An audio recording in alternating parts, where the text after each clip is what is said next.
computer. You feel good? You ready? I feel ready. All right. Hi, everyone. This is Jenna McClelland here to talk to you about my topic of choice, circumcision. Today, I am with Luka Barba, and I am so thrilled to have her on. We became Instagram friends, and her line of work is absolutely incredible and necessary for everyone to truly understand not only what's happening on the circumstrand, but what is elevating in the energy world, the spiritual world, how imprints can come into the body and hijack the boy's overall life experience, his experience with mom's experience. What is he going to be? How is he going to be sending this, right? Things are in lineage, things are ancestral. So is something like this going to cause issues? Let's say he chooses not to circumcise his son, but in some capacity, is there a link where there can be a connection? And how do we cut that link? And how do we truly get to the bottom of circumcision? Because I say all the time, circumcision is banned tomorrow. Okay, cool, great. No more cut babies. But what about the men and the boys and the children that have been circumcised previously? Who are they? What's happening? Are they unconscious to this trauma? Are they healing this trauma? Is there full radical responsibility for your life journey to really take on the due diligence of deeply healing? Because if we're not healing our trauma, something as severe as birth core trauma, it's going to be passed down. So is circumcision truly gone? And how long, how far throughout generation would it continue on? And the clause of it, I think, will still be in our society, in our culture, in humanity, if we're not deeply looking within ourselves to heal it and to remove the thorns. So Luka is going to take us down a beautiful, beautiful ride today. I'm so excited for this conversation. We have so much in common. So I don't like to normally read bios, but her bio is quite beautiful. So Luka founded deeply rooted healing traditions in order to serve the women and families in her community by providing the traditional care so often absent during the powerfully transformative postpartum period. By following the wisdom of generations of women around the world, which is epic because all these women, right, they all know kind of the same tools. By following them, Luka is able to uplift, empower, and support new mothers as they bring life into the world. At the foundation of Luka's work is a focus on generational and lineage healing as she helps clients integrate and somatically process birth imprints, also referred to as birth trauma. Integrating these experiences allows individuals to avoid passing traumatic experiences forward into their future experiences as well as future generations.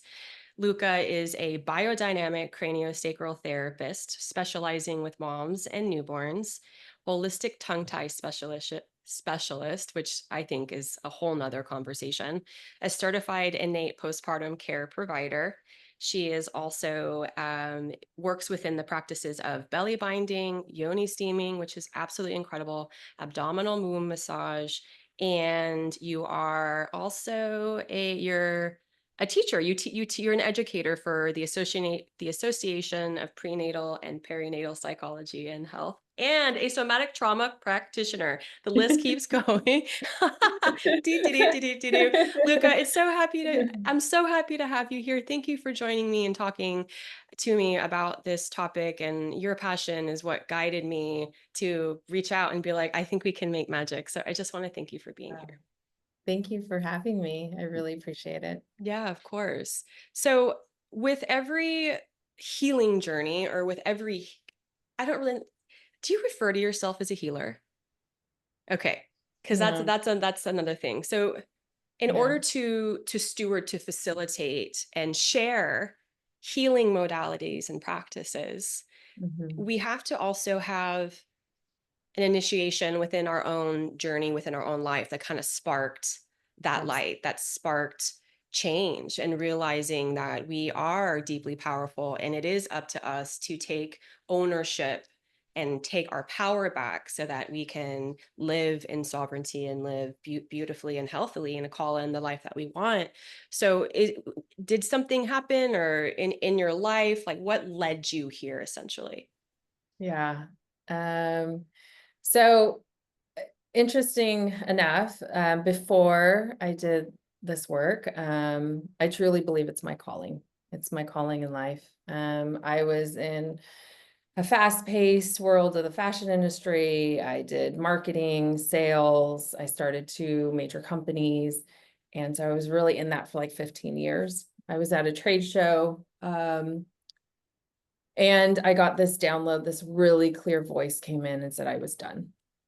And I didn't know what that meant because here I was, yeah, making great money and doing, loving what I was doing and was doing it well. Fast forward a few months after that, the company I helped start sold, and I lost my position. Wow. And from that point on, it was challenging to surprisingly get back into the industry. Not surprisingly, but to get back in the industry, even with the resume that I had. So I took 2 years off, and my youngest was, I think 3 at the time. And so I just said, I'm gonna just find myself and really be a mommy for a year. And so in that time, I had a really traumatic postpartum with my second. I had a home birth, but I became paralyzed afterwards. And my psoas muscles extended out and did not retract back. And so I was severely handicapped. I could not sit up on my own. I could not lay back down on my own. I couldn't rotate at the waist. I couldn't walk. So the psoas retracted out due to your belly having had Hyperextension. grown. No, it was just a hyperextension from positioning of getting the baby out. This is also possible in the hospital, so it's not just like Oh, something okay. that Oh, an happens at the uncommon home. occurrence. Yeah. Okay. Okay. Um, so, but I also see why this happened, right? For me. So I really, again, in 2016, there was not very much in regards to postpartum care at all out there. There was nothing. And I had this really deep yearning to be seen and held in my postpartum, and I was not. I had no practitioners that came to my house. Nobody told me what I needed to do with my body to recover. I had to figure this all out by myself while having two children. So I went down into, I got another download that I was going to be in wellness. Again, I didn't know what that meant. I went to a talk at my daughter's school, and she briefly mentioned biodynamic craniosacral therapy. I mean, it was like a quick little blurb, and it just sat with me. And I said, oh, and there was one person, she was an hour and a half from here. And I was like, I think I'm going to go and check that out. I checked it out, and I didn't get much from that, like, oh, this is it. Fast forward, I was sitting with my then husband's aunt. She is a body worker. And we were talking, and she said, what do you think you need to be doing? And I said, I don't know. And later in that conversation, I brought up biodynamic craniosacral therapy, and she looked at me with the most clearest eyes and just this penetrating look. And she said, that's what you need to do. And I said, it is. Like, I just knew it. And I didn't even know really what it was. I went to one session. Right. And I had no idea. So I got on the computer and I searched it, and there happened to be a 3-year training that was starting. Of course. Right. Yeah. And it was an hour from me, and I would go every 9 weeks for 5 days. And anyways, doors started just opening like beautifully, miraculously, synchronicities like through the roof. And at that same time, I went to an innate postpartum training. It was the second training that Rochelle Saliga has ever offered. and it was in LA. And I didn't even think that I was going to fuse those together. It was more of like, that was a healing for me, right? I wanted to go and heal through this postpartum for me. And that was how I was led into it. So I did craniosacral thinking that I was going to just work on adults. And in that time, all this stuff started showing itself to me. I started reading articles of how breastfeeding issues can be resolved with craniosacral. And I'm a huge advocate for breastfeeding. So I was like, oh, I'm going to be a certified lactation educator counselor. So I did that. And then, it just was this ongoing, mentors would come, into my path, taking me under their wings. I've have like pretty amazing mentors that have been in this field for over 30 years, just coming. And I just so happened that the training I was at, one of the assistant teachers was a midwife. So, I mean, it was literally like Paved. yeah. And after 4 or 5 years, I turned around to seeing all that I've accomplished by just being led by my heart. And I said, oh my gosh, I've unknowingly created a full spectrum postpartum care. Yeah. Yeah. Wow. That is Yeah. so beautiful. It was through my own selfishness or of wanting to heal myself that this really kind of came into fruition. And then again, with the birth imprints, it wasn't like I actually did that more as like a passion thing that I would research and really study that on the side. But then what was happening is that I would be with babies, right? And I would be working with them through lactation and stuff. And I noticed that that was such a narrow window of just looking at an issue at the breast with just a lactation education knowledge, right? So then I would expand out and then look at it through my body work. But then I started seeing other things that both of those weren't addressing. So it's like birth imprints. lactation as a consulting essentially is just a symptom of something deeper, is I'm assuming is what you're kind of saying a little bit, Well, or what you're figuring out. Yeah, so sometimes it is straightforward, like it's position, it's latch, it's volume, right? Uh-huh. But a lot of times what we're missing, okay, and because we're not taught this, is that babies are constantly trying to communicate at the breast. Okay, they're constantly trying to show what has happened to them. They want their story to be told, and they will show it in patterned movements. They'll show it at the breast. The mom will show things through, yes, there's mastitis, but a lot of people don't know that the underpinning and an undercurrent of mastitis is emotional. Okay. Totally. So there's so much nuances that are happening. Yeah. The emotion of what? Are there like a couple common? Because I know like certain diseases have like like lungs, grief, sadness, right? So it usually has to do with shame. It usually has to do with if there has been a part of the birth that felt violating, and they haven't really tapped into that. Okay. So, and if the baby both experienced something that was violating, right? And then we're so good at this in our society, especially at the hospital. We just, like we just fast forward on, like we just keep going on and not really pause and go, okay, what just happened? Right? Like, how was that for you? And like really hit the pause button. And so what happens is then the mom's holding it all together, trying to, with a newborn, trying to figure out, especially if it's the first baby, trying to figure out breastfeeding. Okay. The baby's having a hard time. And so now we're just focused on breastfeeding's hard and how can we fix it? And not so much going, okay, what happened and what is the body showing? And how is it showing? So through clog, if it's not just your textbook, okay, but like a reoccurring mastitis that happens in somebody that does like all the things and it keeps reoccurring, right?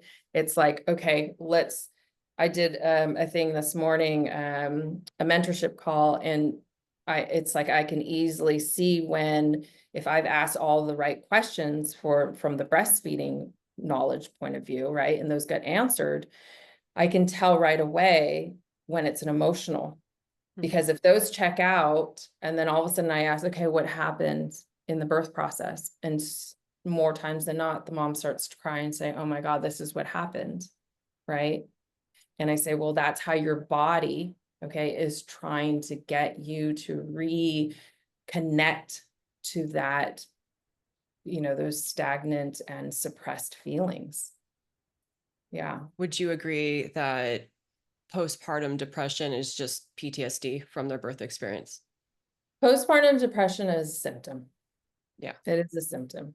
Yeah. There's so much there. And I don't think it's just one thing. I think it's like we are in a system. We are in a system that does not support mothers, does not support babies, does not support life. Right. That's what we need to look at. Yeah. And so Well, even the fathers experience PTSD too, because they don't know how to intervene. They want to protect, but all these fear tactics are being thrown their way, and they want to be sure they're taken care of, and they want to believe. You want to believe in your doctor, yeah. right? So then he goes through. He just watched his wife and perhaps his child be violated. Well, and this will get you. So I've sat enough with enough families where they go to the hospital, and a lot of times I'll hear the mothers say, my husband was fine there, and then all of a sudden we got to the hospital and he was checked out. Mhm. I have no idea where he went, but he was not there, and I felt I felt alone. And what's happening in a lot of those cases is that the men's PTSD of being circumcised, okay, surface. Totally. Yeah. And so they are, because it's an implicit memory.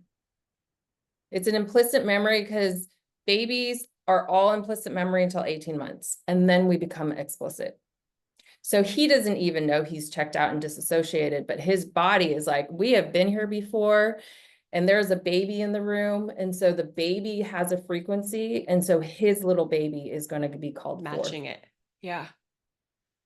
It just that it checks out. It resonates. That's truth. Yeah. Yeah. Wow. And yeah, and then I know even subconsciously mom will fall out of love too, right? Because he didn't act upon being her protector. Yeah. Oh In the yeah. That will definitely be, unless like we've done work to, I've held families where then that understanding comes in, and then compassion can come in. okay. But if we don't have that understanding, right, then exactly, it's like, well, you left me, and they're like, I don't, I don't even know. And they don't even know. That's the thing. They Yeah. don't even know themselves, because again, the implicit body is just activated. Yeah. Yeah. Wow. Yeah. Wow. Uh yeah, just nothing good happens there, does it? It's Yeah. yeah, and you can definitely take it a lot deeper. So, I'm so curious about imprinting, and I've learned a little bit of imprinting from a girlfriend of mine who's done work with Janice Barcelo, and Janice is also one of your colleagues, teachers. Would you explain what imprinting is, and how it affects us and society and life? Oh, wow. Yeah. I feel like this is, to be honest, when I started researching this over a decade ago, it blew my mind. And at the same time, it was so intense what I was taking in that I actually even actively said that I will not be working in this field Like you because did, like it was too terrifying to pursue? it was, I remember exactly where I was like, I am not going to be doing this kind of work. And it showed me otherwise, because it kept showing up where I was like, I can't deny how radically important this information is. Okay. So birth imprints. This is, and again, there's tons of scientific data to back up what I'm saying. APA, Association of Pre and Perinatal Association, is a great resource. They have a huge library to go through and see all of this data, and teachers, and so on and so forth. So it's an understanding and a knowing, okay, that we take in and we create imprints from conception. Okay, so was I wanted? Was I not wanted? Was there abuse? Was there my huge thing that I'm really, really wanting to speak on is IVF. Okay. So IVF, that's going to be, that's a huge push now, huge push now. Okay. So that needs to have an understanding what imprints of that. What is it? What is the So, imprint? oh, just think about it. If you are created, okay, out of a body and you are manipulated, you are constantly being done to be created. Poked and probed. Poked, probe, think about the egg, and it's depending what kind of there's I think IUI and there is ICI. So there's all these different types, and so it's really understanding each one and what is the procedures is so important. It's so important because again, like we come in with a spark of life, a spark of energy. Okay. So if that is manipulated, what does that mean? Okay. Like we really have to think about this, like really, truly. In the work that I do, I can honestly say, and I used to be so fearful of what I'm actually feeling, but these babies feel different when I feel into their system. Okay. So we have to, there's not enough research of what happens long-term. Okay. So yeah, so there's conception, there's in utero. Okay, so pregnancy, what's happening in that and what's the environment. Ultrasound. Ultrasound. Internal, external, what was there also, we have to think too, this is a huge wave of intergenerational trauma can come in. So say if like my mom, when she was in utero with my grandmother, right? Like say my grandmother, there was like famine or something that, or they had to, come here from the Philippines, right? And so what was that like? And so if the family hasn't integrated that piece, then the mom will experience that as she's pregnant, and then the baby will get that download as well. Okay, so there can be intergenerational stuff, and then the birth process. And this is significant, especially with how we birth these days. Okay, so we're talking about scheduled C-sections, scheduled or induction of labor. Okay, we're talking C-sections, shoulder dystocias. We're talking about nuchal cords. Okay, so Forceps. vacuum. So we have to Vacuums. really, yeah, we have to really understand what these do to our psyche. Okay, so I'm going to just blow out a little bit because I feel it's so important to get this understanding. So birth is the very first teamwork that we experience. Okay, it is literally the first teamwork. It is also our first knowing for ourselves. Like I know when I am ready to be born. Okay, so when that is removed, what imprint comes in and takes that space? So if so I always like to just speak like for my own experience and like my oldest. Okay, so I was going to have a home birth, and here in California, if you can't go past 42 weeks, and we were nearing very close to 42 weeks. And my midwife was getting really nervous. And I wasn't having any contractions. And so she stripped my membranes. She placed a Foley bulb in and did castor oil. Okay. So this really gets things going without my daughter's consent. Okay. And so what I have seen this come through in her now adult life, and even as a child, I noticed this when she was little. Okay, transitions are very, very hard for her. Okay. Wow. But she second guesses herself. She can't trust her intuition. Okay, because that has been removed. Right? Time time is always this thing with her. Okay. And it makes sense. Yeah. Right. 42 So, weeks. You weren't there. Yeah. Hurry up. right. Exactly. And then because of all those interventions, she landed into the pelvis and had a shoulder dystocia, which is probably one of the most painful ways of being born. Because that calls for a midwife to go into the vaginal opening, rotate the shoulder, and then be pulled out. Okay. So that was my daughter's very first touch. And this was the first or the second birth? Remind me. This is my first. The first one. Okay. So that was her very first touch. So that imprint right there is, I need to be rescued when shit hits the fan. Okay. Yeah. I'm a victim. I'm a victim. Okay. And she's always kind of cringed towards touch. If you touch her, she was always my baby that like I co-slept and everything, but she just wanted nothing to do with it. Touch just was like, it was too much for her little system because she was touched in a manner that really alarmed her system. Right. And so she was a baby that did better kind of sleeping on her own. And that like broke my heart, but that was totally, and that made sense. Okay. So, yeah, so you'll see these, and I can go on. I mean, you'll see these certain things. So think about like a baby, like what you were saying, that being circumcised or being C-section, Right. right? So C-section, there's so much in that too, right? Like, did you instigate labor?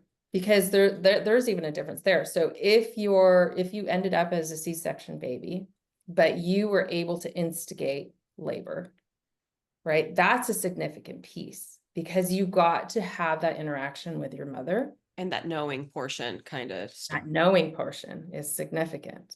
Okay. So it's really getting an understanding and a feel, how did this all go, right? In regards to your own births, and how is that really, like, that is our first lenses that we put on. So we are literally seeing the world through these first lenses. That's how we relate in the world.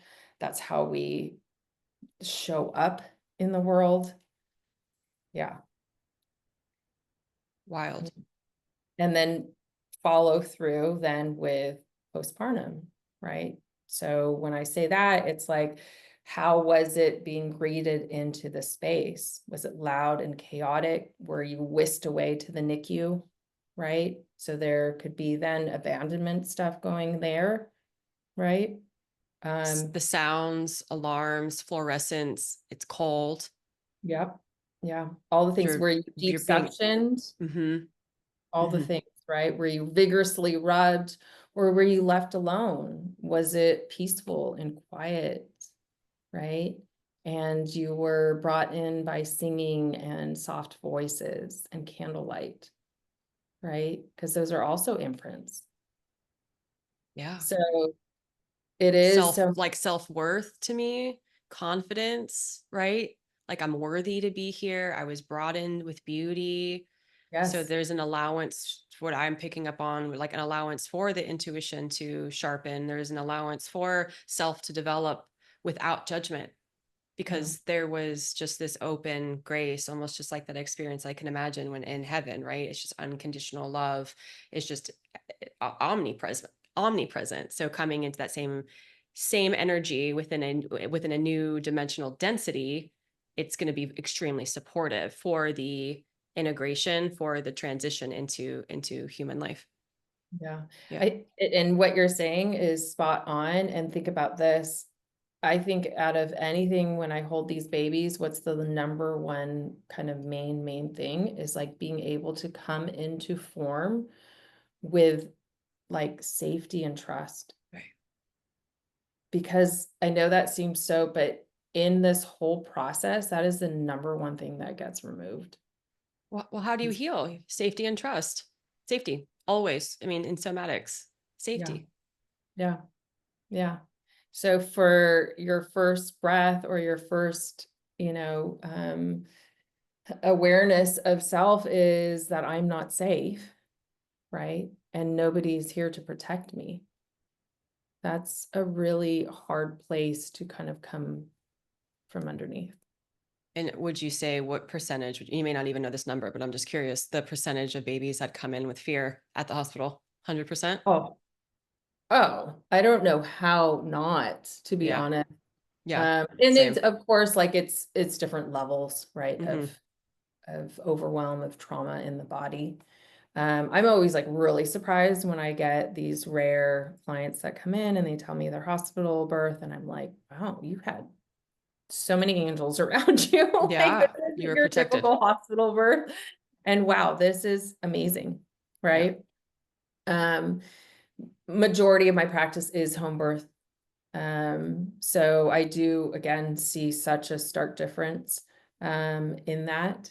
And and again, I come in working a lot with families for a while that, I'll see the two kids that were born in a hospital, and then, their two younger ones that were born at home, and like the Different. difference. Yeah. Yeah. Yeah. I Yeah. mean, even in vaccinations and even with circumcision, all the studies that are out there that are completely available for anyone to go look at. They'll do uncut boys, first cut boys, or vaccinated children without them.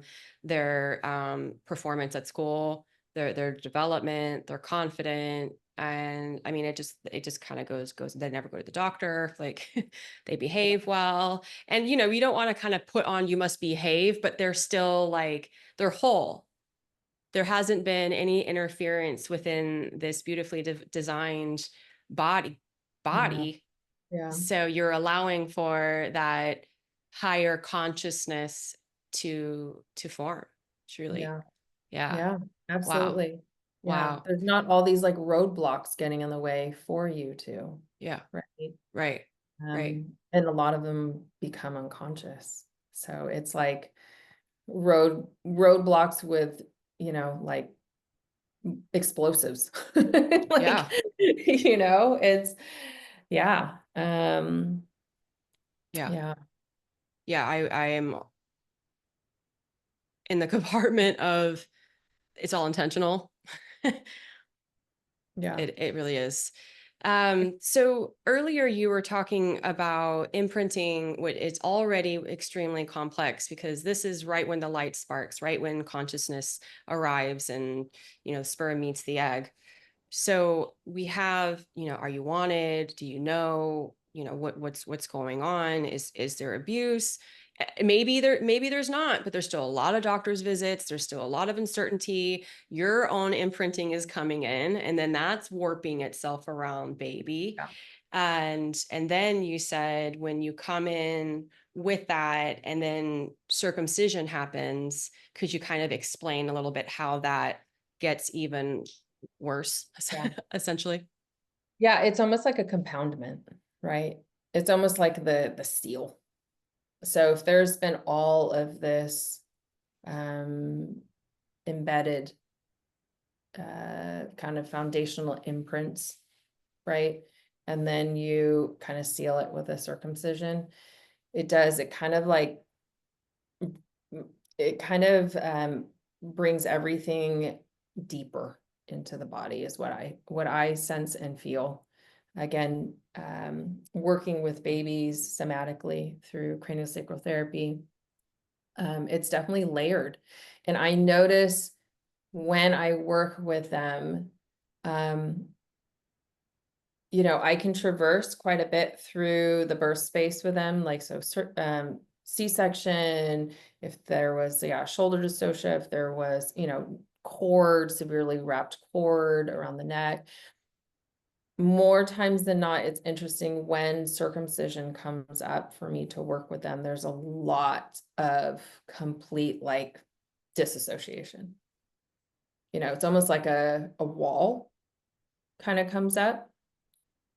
So I find that interesting for sure. That it's definitely, I think it's more cruel and invasive than we actually are sharing. I really do feel that it is probably, I feel that it is the most cruel thing that we could do. 100%. Yeah. The co-creative space of a man and his manhood and his identity, truly. When you hold this, because how quickly do you normally, like, are you able to be there after birth? Do you show up 2 I weeks have families in, that or I am actually at the birth. you're there? But And again, those are very specific dear families that I've been working with for a long time. Usually though, in my offerings, I come, I can come 24 hours. I like to come on the third day, just because again, that's kind of when breastfeeding stuff would arise. But yeah, I come at different phases, different times. But in regards to babies that have been circumcised, they're usually calling me because, a lot don't put it together that it is because of the circumcision. They're calling me because there's like breastfeeding issues or a baby just not stop crying, right? A baby that's just has been crying and shrieking and even more so on the changing table or in the car seat. oh, that's a whole nother double imprint of, oh, we're here again. Right. So The again, diaper we have to change. remember the implicit. Okay. So then also think about a Wow. car seat. What do you do in a car seat? You strap a baby down. What do boys get when they get circumcised? They Strap get down. strapped down. So it's again, these implicit memories arising. Moms can cue in. Some moms that are really open to investigating this, they will tell me and look at me with these eyes of like, those aren't normal cries. They'll look at me and say, he hasn't stopped crying like that since the circumcision. Saying, I think this is due to the circumcision, right? Do they Yeah. reveal to you that the reason why they circumcise as part of like their way to kind of like talk about it? And would you find that if they do reveal it, the most common denominator is it was my husband? Absolutely. Yeah. Because the mom always knew, but For right. my clients, and that's all I can speak upon is that like that I don't have a single one being like the mother is like, nope, this is what we're doing. We're absolutely doing this. And the husband's like, okay, whatever she's wanting, right?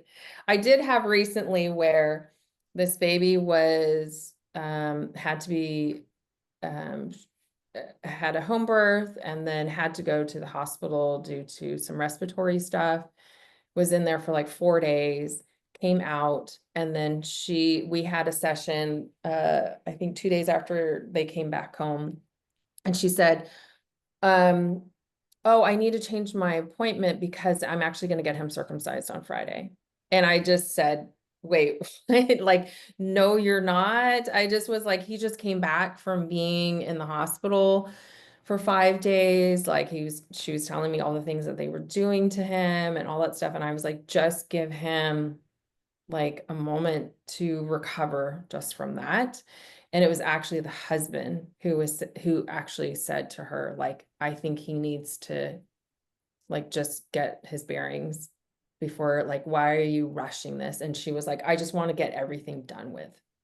But she didn't want it to happen. So she much rather just not think about it anymore. Cause that like, you know what I mean? She Like just just hurry wanted up, pull the all the rug. things done, right? She just Yeah. wanted the circumcision done. She wanted to be done with being in the hospital. She wanted to be just done. And so, and I can see this, she's like wanting to just, in a sense, in her mind, like turn a new leaf. And then this will be a new phase that we can go into and right.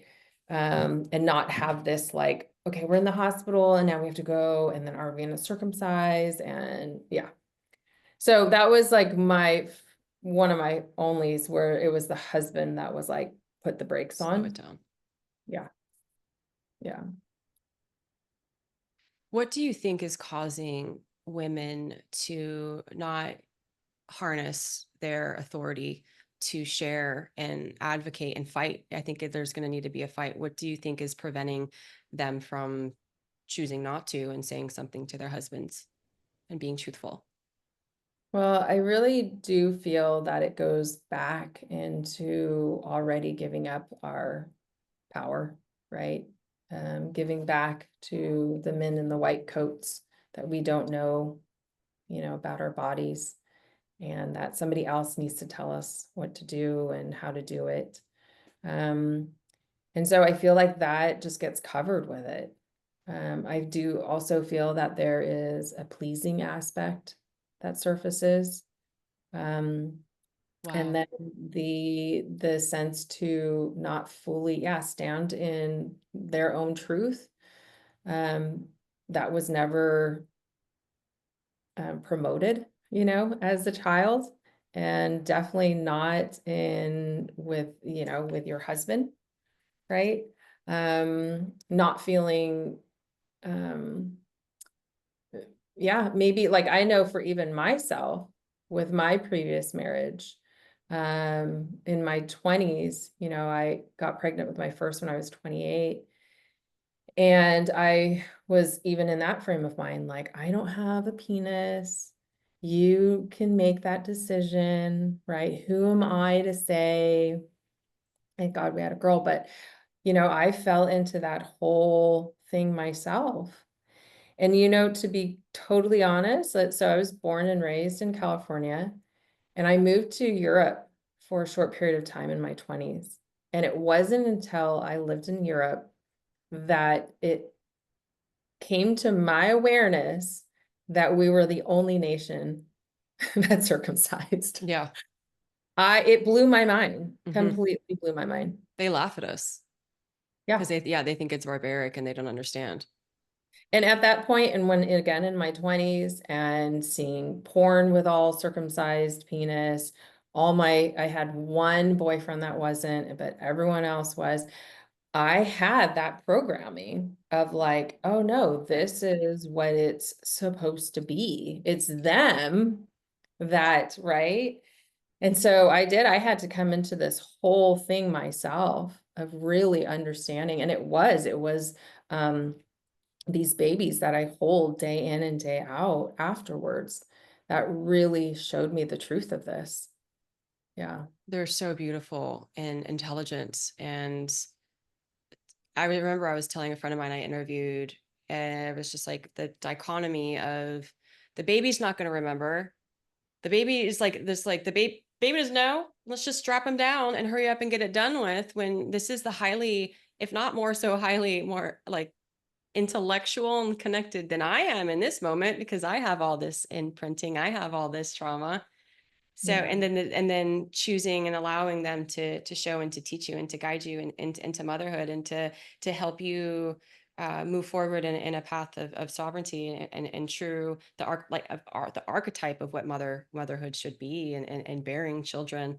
So it's just wild when you talk about there's just so much detail and beauty and noticing and patterns and being and connecting and seeing how much information is given at all times. Okay. But then the whole other side of the spectrum is they look like retards. They don't know what they're doing. They're helpless. And even though that's true, they're not going to remember. And none of this really even matters until they get to about 2 years old. And then they'll start remembering. And that's when we'll start caring a little bit more. Because I had an experience where I was doing yoni egg work and womb work last year. And it helped me gather the courage to talk about this, but I needed to kind of do my work to gain this unapologetic woman that I am today.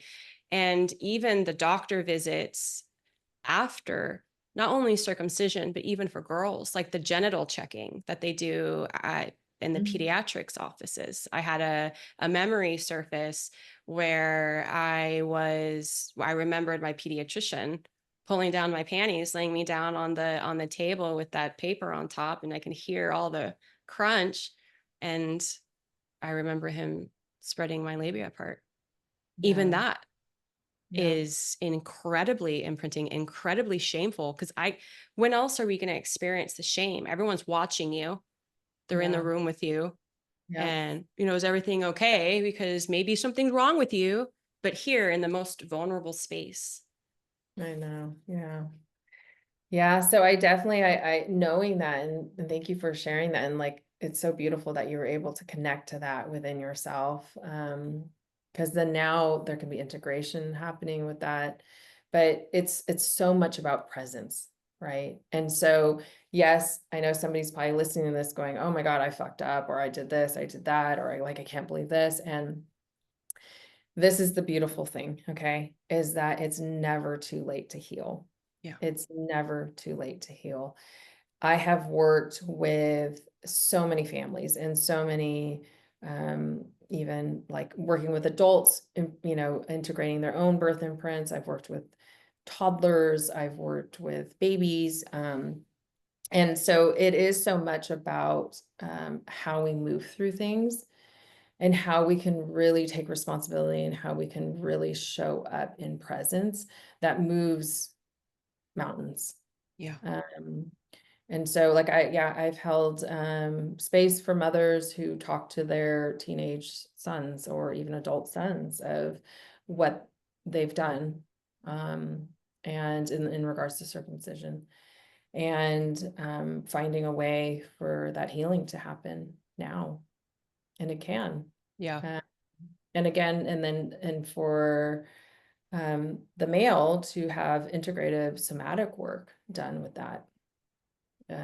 So again, there's this Is that layer. something did you say that you facilitate that too? Mhm. Okay. Yeah, yeah, Yeah. yeah. What does that usually look like for a teenager or a young adult?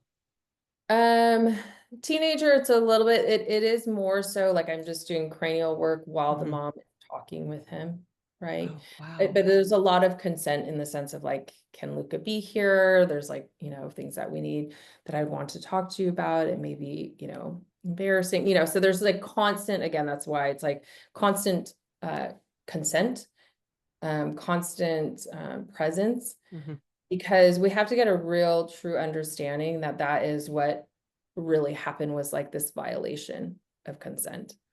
And so that's even stuff that I do with little babies, and then I have the parents now, like now that they understand what's happening, right, is everything that they do to that little boy, they are telling him beforehand. So they are, if they're going to change his diaper, boys take a little bit longer time to process. So I say, give a few minutes and say, okay, we're going to go and change your diaper. This is Wow. what it's going to feel like. Okay. And move really slow. Um, all of it. If he's going to be, brought up and switched to another person, letting him know ahead of time, because his nervous system is like on either totally disassociated or it's on high alert. Mhm. Yeah, there's no safety. So, and so what we can do as caregivers, again, is that responsibility piece going, okay, I need to mend that I have completely, disintegrated and ruined this trust, and I want to rebuild it in any way that I can. Right.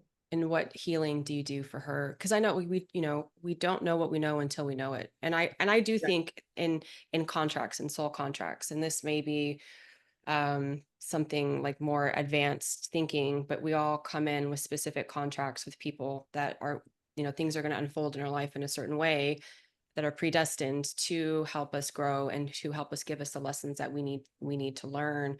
So I don't know if any of that rhetoric kind of goes in to help mom process and Oh, heal, because that mom is her number one thing is to take care of these children. And I have to also remind myself and people that I speak to, she was also brainwashed too, yeah. right? And So that's she's a where we, victim. Yeah. yeah. And so that's where we definitely, it's first, I like to work with the mothers Hmm. before they can address that. And because it's like they need to be with what is for them and what was, right? So if they are now coming into terms like, oh my God, I've just been bamboozled, right, in the worst possible way. Okay.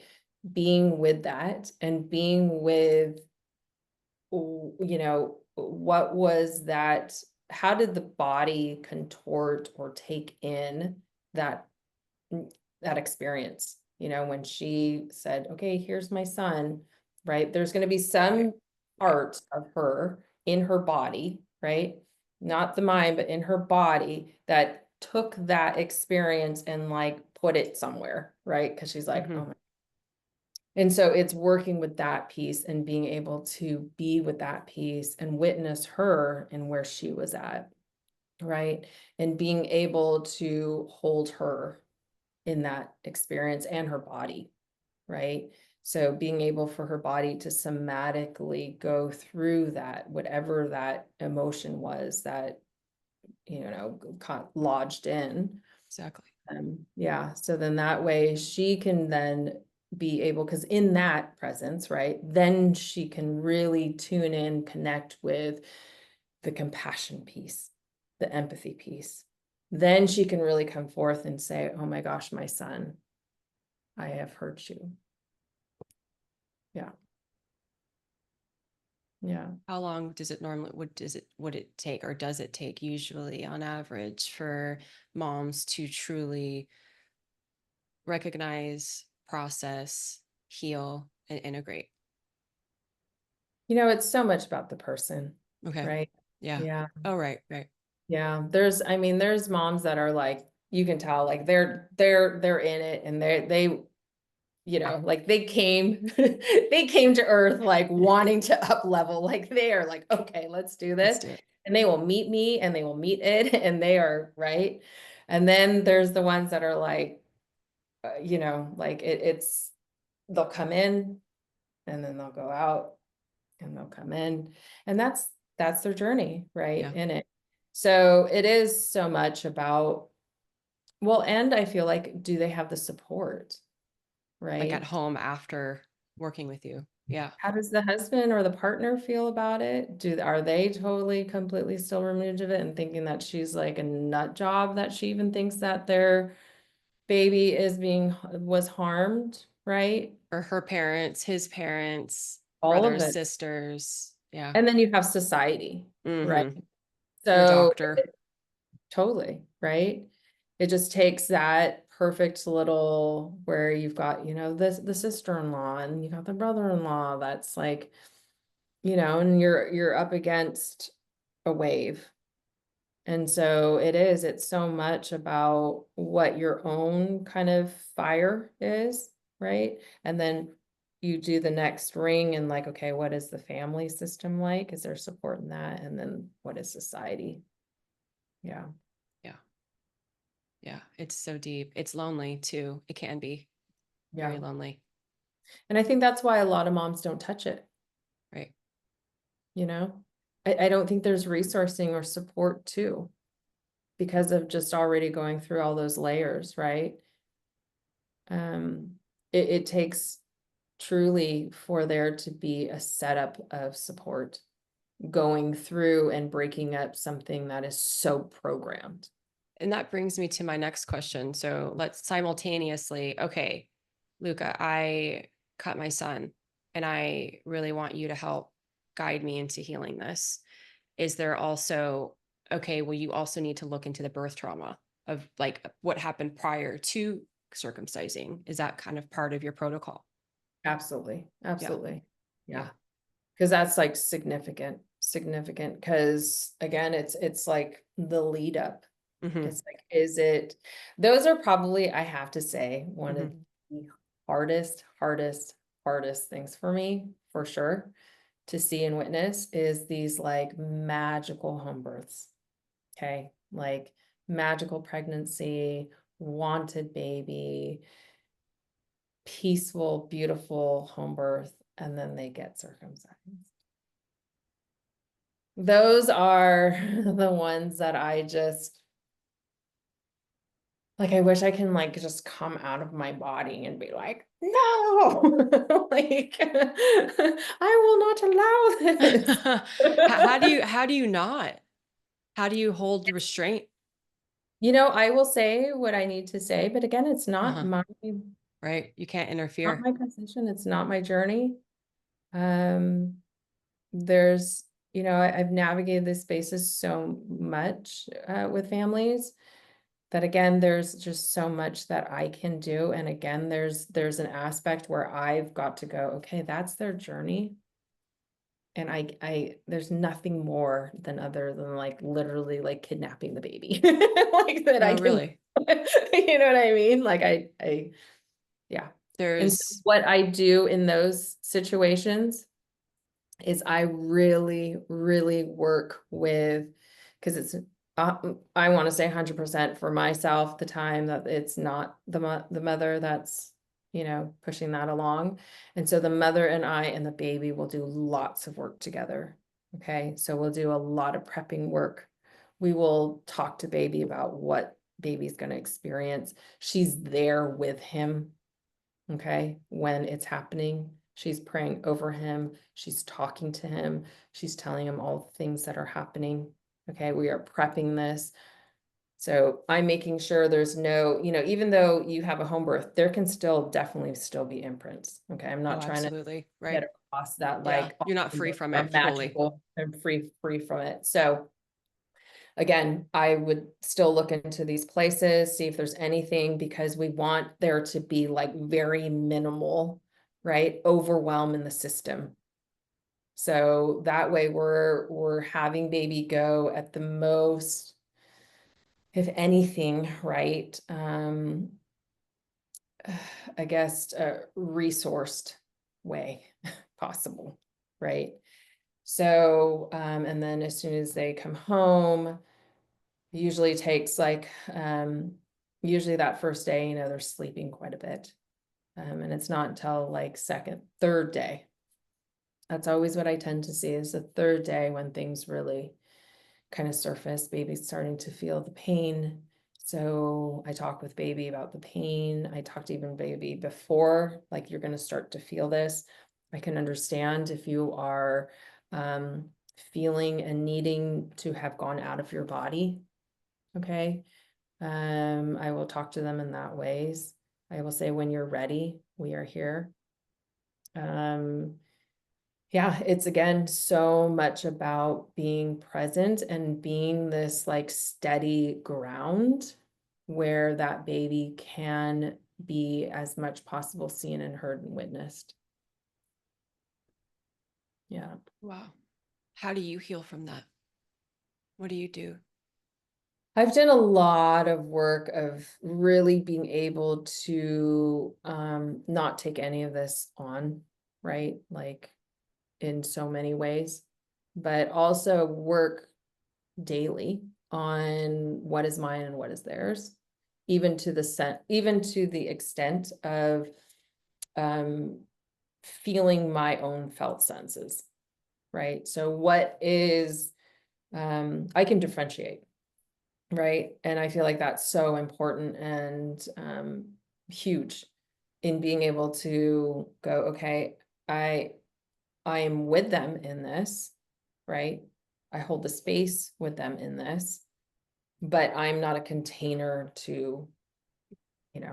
keep that within me. Right.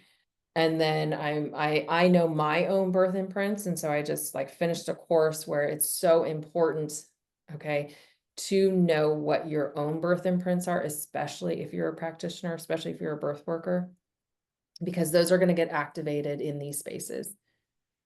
And so I'm very in touch with what my body shapes, my body does when my birth imprints come up.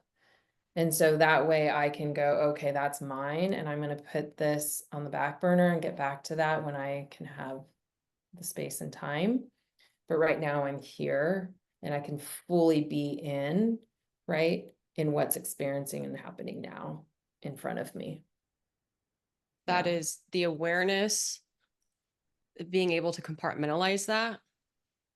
And it's like that's happening probably within a millisecond, right? You're just like, Oh, and then to have those types of tools. Think yeah. about if everyone had a tool set like that, how would we approach connection? How would we approach relationship with divorce levels go Yeah. down, right? Because then you can really pick up on what's yours Yeah. and be of service to the container in a way that isn't coming in from this wounding, this imprint. that's Yeah, not I their do job. find that it's easier for me in my workspaces. Yeah. Okay. In my personal life, I'm still human. Right. Right. Where I know we're I not perfect. definitely am like, right? Totally. Totally. But I can definitely, yeah. But yeah, I really truly believe that it is our number one responsibility to see what our imprints, our original formation imprints are. Because we are constantly, as I said, like, tracking the world from that viewpoint. We are relating, we are We're creating it, right? We're like trying to see evidence of creating. it. Yeah. And so if we have that understanding, it's huge. Right. It's huge. Like there's even a thing where this is a really good exercise. Like if you okay, so just feel into the pattern of birth. Okay, so you can even go into the micro, into the macro of it. So let's just say yeah, conception in utero and then the birth process. Okay, so that's like a time frame. So hold that, and how do you yourself respond in places like, say you're going to get a program together, say you're going to, like when you got this podcast together, right? When you're going to start something, what happens? Like, do you first like come out and you're like super excited and you have all these ideas and you really are ramped up and it's great, and then you notice like right before launching there's like a fizzle, or you feel stuck, or you lose momentum? So that is, if you can look at it, there will be patterns of your birth. There will be patterns of that time frame. Okay, so we spoke before we hit record. For me, it's in first trimester. My mom was told that she had a very weak cervix, a very weak uterus, and that I would have to be sewn in to keep me alive. Okay. And she had to be on bed rest. So for me, the start of things are very challenging for me. The start of putting myself out there, hugely for me to be seen, right? Because in my imprinting is, if I make any loud, big gestures, I'm here, I may die. Right. And Right. so I can even feel it in my body. Like I get fluttering, I get a tightness in my throat. Okay. And so I've worked so much with that imprint. Okay. And know it when I start something, that is going to show.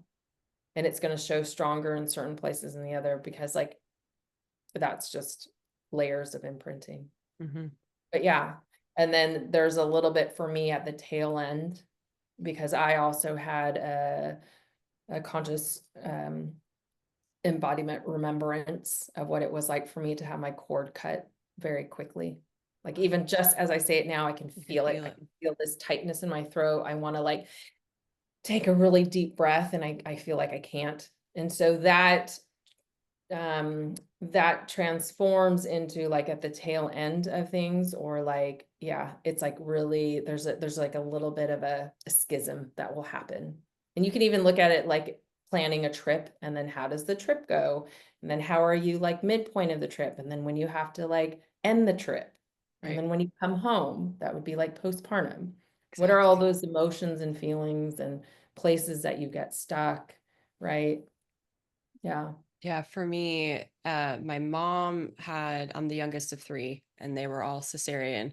And my mom found out she was pregnant with me two months after she had the middle one. Oh, wow. So, Pirate twins. right, we are literally, we're 2 weeks. It's a year and 2 weeks. And I have like I oh shit, I'm pregnant again. How's this going to go? My belly hasn't even had time to heal from this crazy surgery that I have had. And then all of those feelings of having to go through pregnancy again. So my pattern is am I seen? Am I important enough? Do Yeah. people like really like care that I'm here? Yeah. And that's an imprinting that I'm aware of that I have. And when I look back, I can see it whenever I was a yoga teacher. Like, do people even want to be here? So yeah. Exactly. Hmm. Exactly. Yeah. Yeah. Because that's that first thing that comes in, you heard your mom being like, oh shit. Yeah. Right. Yeah. And you're internalizing being like, me? Are you Hmm. saying shit about me? Hmm. Right? Like, oh my gosh, like, does she not want me? Am I not lovable?